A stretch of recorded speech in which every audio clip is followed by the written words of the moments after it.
so I'm gonna do that. All right, we're recording now.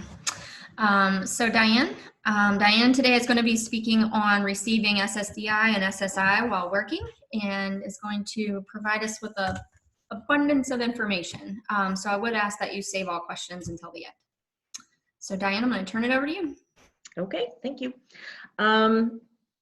Okay, so when it comes to disability and work especially, while there are some very straightforward situations, there are an awful lot that are completely different from person to person because benefits are rarely exactly the same. So I'm going to give a basic overview, just the general working while receiving either of these disability benefits, but anything specific would, for me anyway, would likely need research, and sometimes I ask questions of people in Richmond to make sure I know exactly what's happening, because no situation is identical. No situations are identical. Okay, so just having said that, we'll start with giving the basic overview. Let me hide this. Okay. Okay, so there are two types of disability benefits. There's SSI and SSDI. SSI is the needs-based program. It is an entitlement program. It provides monthly payments for people who are low income and have never worked or worked very little, and are unable to work because of disability, and that's disability as defined by the government. Whereas SSDI, Social Security Disability Insurance, is, I'm sorry, I said that SSI was the entitlement program. That's not true. I apologize. It's a needs-based program. SSDI is the entitlement program, which basically means that people have worked and have paid into the system and have become disabled but haven't yet reached retirement age. So they are eligible for payments from Social Security in order to live. So that's the entitlement part. People have paid into the system. They're getting back some of what they've paid. Okay, so SSI for people who have never worked, SSDI for people who have work history, significant work history. And the differences in the two benefits are quite significant. So eligibility, SSI, recipients, of course, have to be disabled. They have to demonstrate the financial need, which means little to no income at all. Must have less than $2,000 in assets, which is very important. And must have either no work history or must not have worked for some time. The $2,000 in assets, that's generally liquid assets. Like someone could own a home and still receive SSI, own a car and still receive SSI. That those things are not taken into consideration unless like they own two homes or more than would be normal for most people. Now SSDI, financial means and assets are not taken into consideration. A person can have $1 million in the bank and still receive SSDI if they're eligible. So the theory is all workers who meet the government's definition of disability should be eligible for SSDI. However, they have to have earned enough work credits in order to qualify. And they have to be unable to earn what the Social Security Administration deems substantial gainful activity, or SGA. And in 2020, that is $1,260 a month. In 2021, it goes up to $1,310 a month, and blind individuals have more, there's a larger margins. They can make $2,110 this year and $2,190 next year. So basically what that means is that if you can earn over that amount of money while you're disabled, the Social Security Administration does not deem you eligible for any payments. So you have to earn less than that in order to be eligible. Okay. So how do you know which one you qualify for? Basically, you look at those eligibility requirements, but if you're not sure and you have some recent work history, go ahead and apply for SSDI. If you don't qualify, you will automatically be considered for SSI, okay? So they will, it's the same application, you just fill it out, send it in, and they will consider you for whichever one you qualify for based on what the information that you send them. Two things that are really important, certainly to people who are not working, is insurance, Medicaid and Medicare. So in most cases, SSI recipients are immediately eligible for Medicaid. And they get it right away. However, SSDI recipients are not. They are eligible for Medicare, but they are not eligible for it until 2 years after they've become eligible for SSDI. Which is a little bit difficult to understand and deal with at times. So Medicare is also not as comprehensive as Medicaid. So most recipients will have to purchase an additional Medigap insurance plan. It's a difficult situation, and I don't fully understand why it is the way it is, but that is the case. Okay, so payments. The maximum payment for an SSI recipient in 2020 is $783 per month. In 2021, that will go up to $794 per month. That is the maximum that a person can receive. They do not have to receive that entire amount. It depends on what Social Security Administration deems them eligible for. Most people do receive very close to that, however. SSDI is different. It is figured through a very complex formula. It's based on lifetime earnings. So the maximum SSDI payment this year is $3,011. Most recipients, however, receive between $800 and $1,800. The average payment is $1,258. So it's obviously significantly more than SSI. But again, it is because the recipients have worked very often for all of their lives and have become disabled either at work or while they were working. So they are eligible for more than someone who has never worked. Okay. So both SSI and SSDI payments are affected by work. Very often recipients think that they cannot work and maintain their benefits. That is not true. Ideally, the Social Security Administration would like for people to work. Their payments will be reduced, but usually, actually almost all of the time, I believe, they would receive more if they were working, that even when their payments are reduced. I'm going to explain a little bit about how that works. And it is a little bit confusing, I will tell you. So, if you have questions at the end, let me know. Okay, so first, SSI. Again, these are people who have never worked or have minimal work history, or their work history was a long time ago. Okay, so earned income is the money that is received for work, which makes sense. You earn it, so it is your income.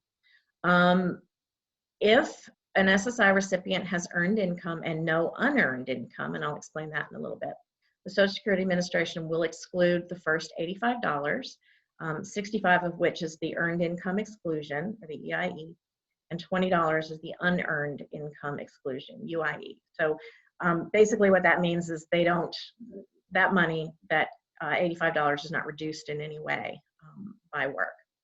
And then they will take half of the remainder amount earned each month. So this reduces the countable income and minimizes the effect of work on the benefit amount.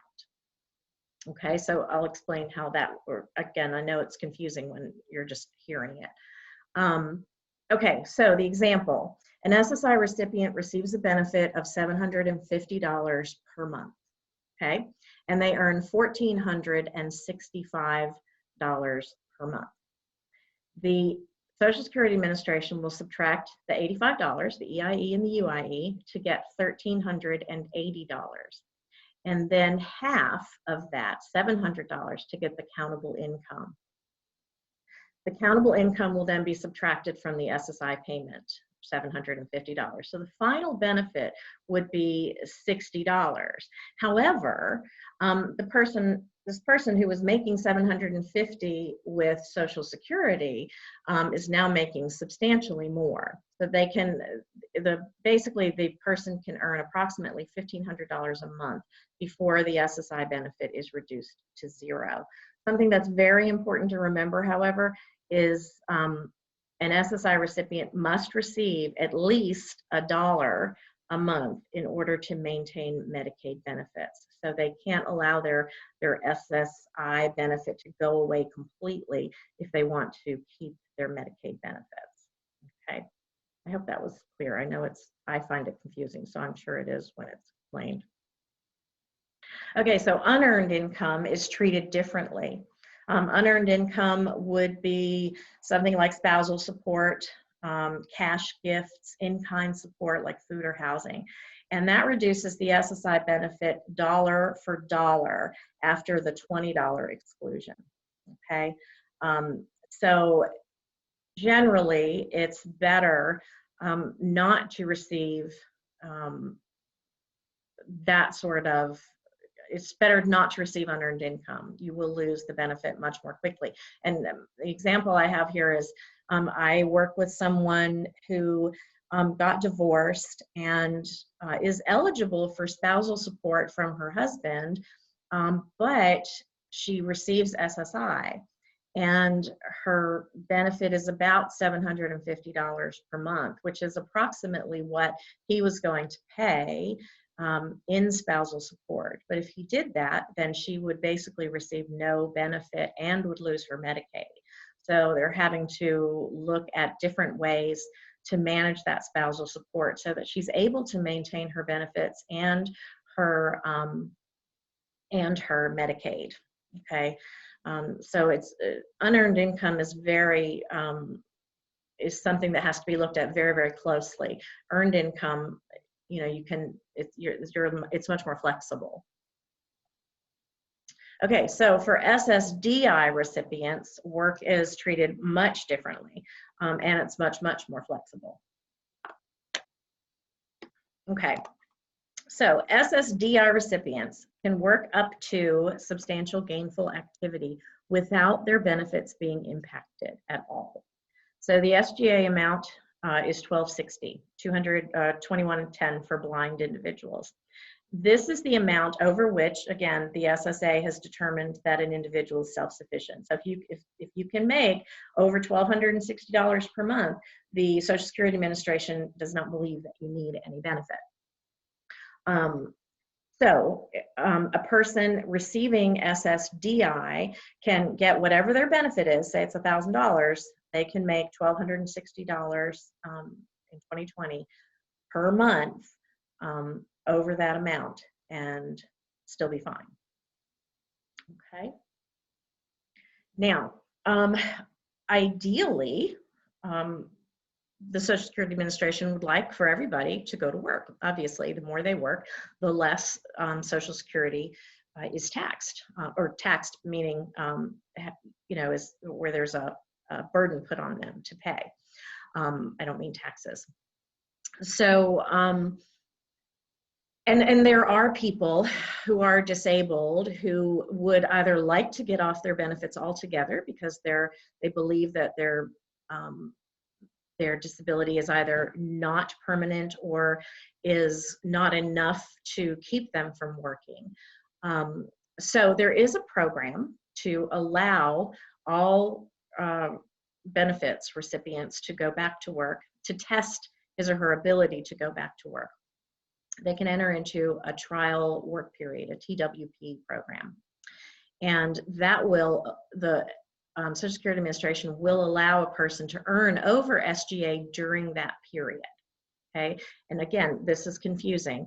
The trial work period lasts for 9 months. However, it is over a rolling 60-month period, which means the months don't have to be consecutive. So you have 5 years, 60 months to complete 9 months of work over SGA before the trial work period is over. Now, if you do 9 months consecutively, then you don't get another 41 months, you're finished.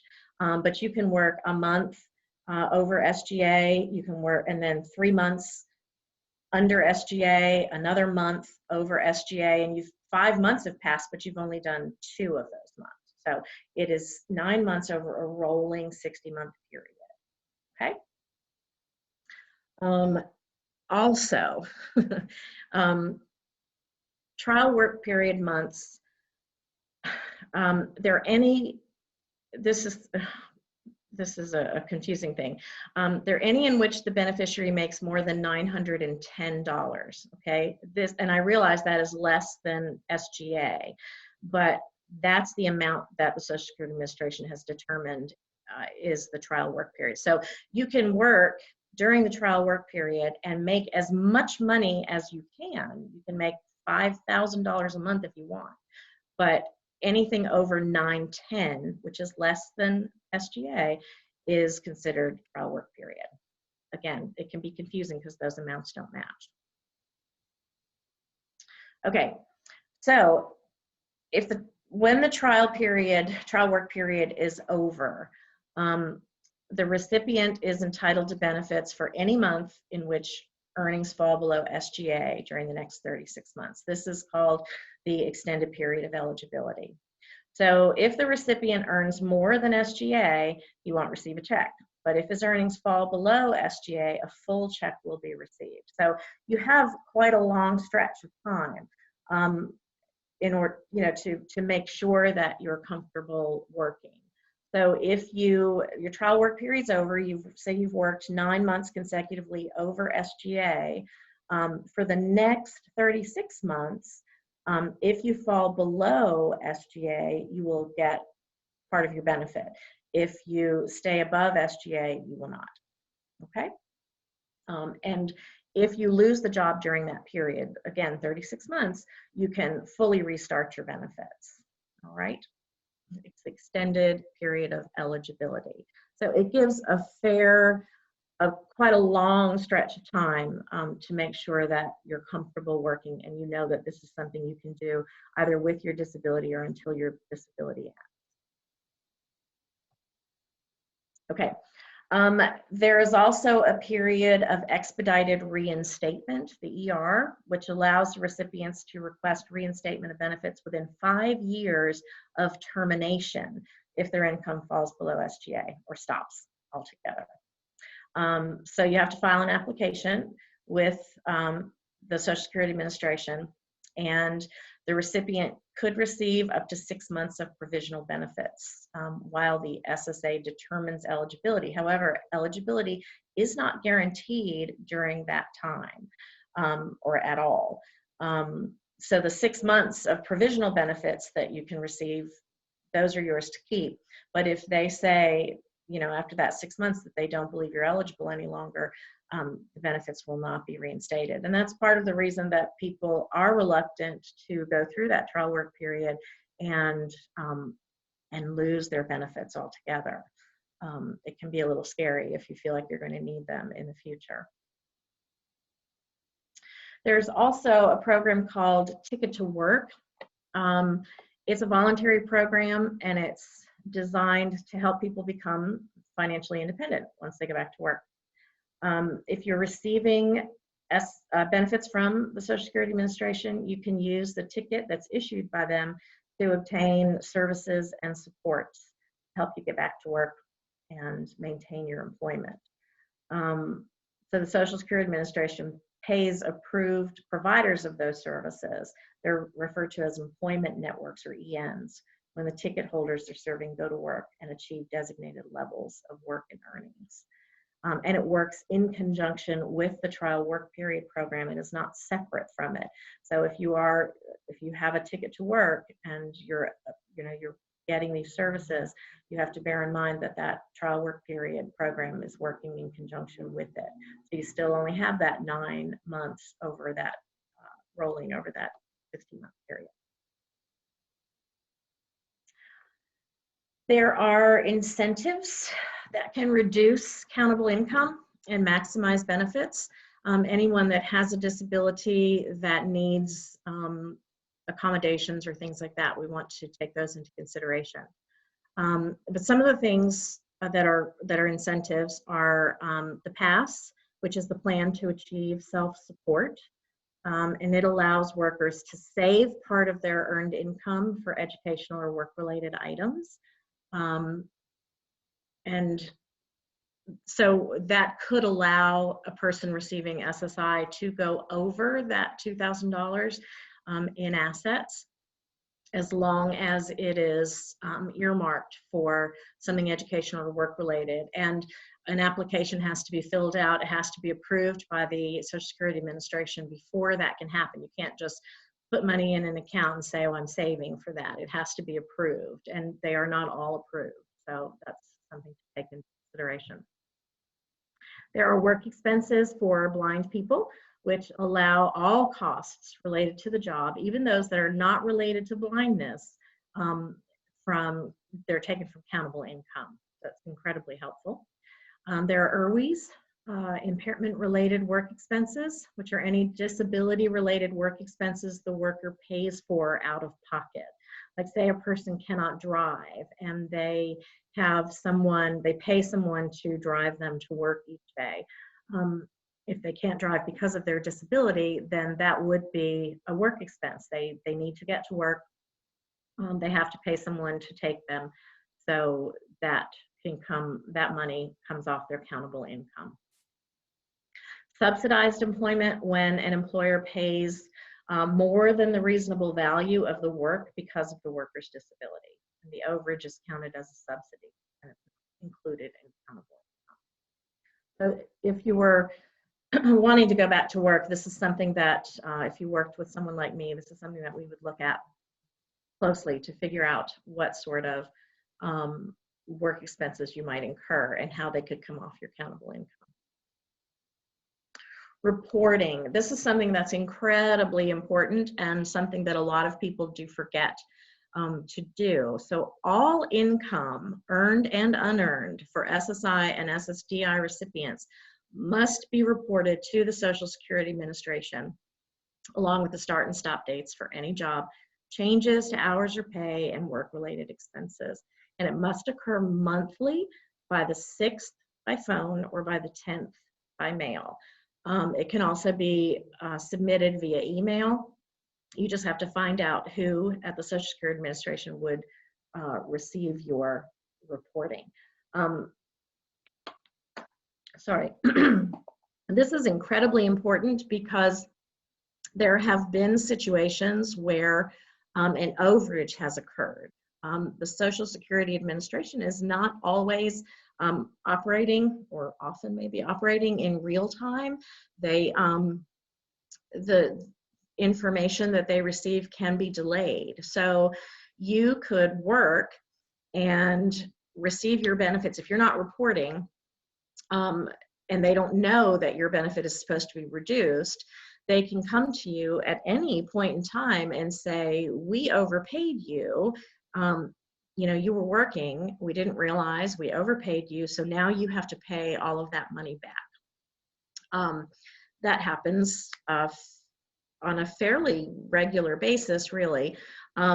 So if you are reporting and it is their error, then very often a waiver can occur. But if you are not reporting, then it is very likely you would be liable to have to pay back all of that overage. And it generally would come out of your benefits. You wouldn't have to pay a few $1,000s up front. It would come out of benefits each month, and it could go for years depending on how much the overage is. So reporting is incredibly important, and it's something that a lot of people do forget to do.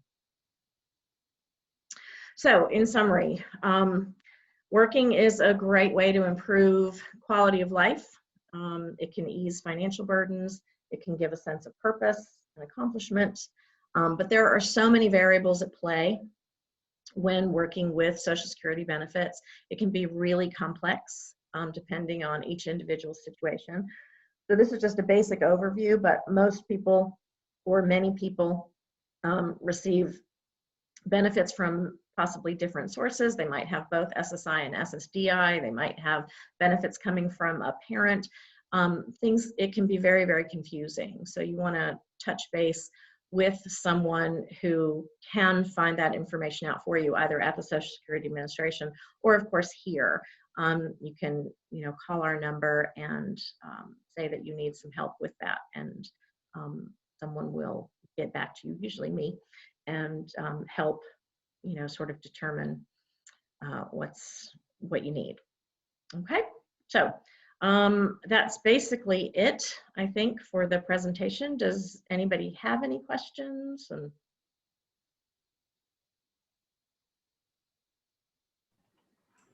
Can you email the PowerPoint? I can, and in fact, I just remembered I didn't email the last one, so I will do that, yes.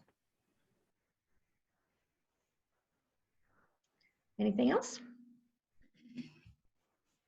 I don't see anything in the chat, Diane.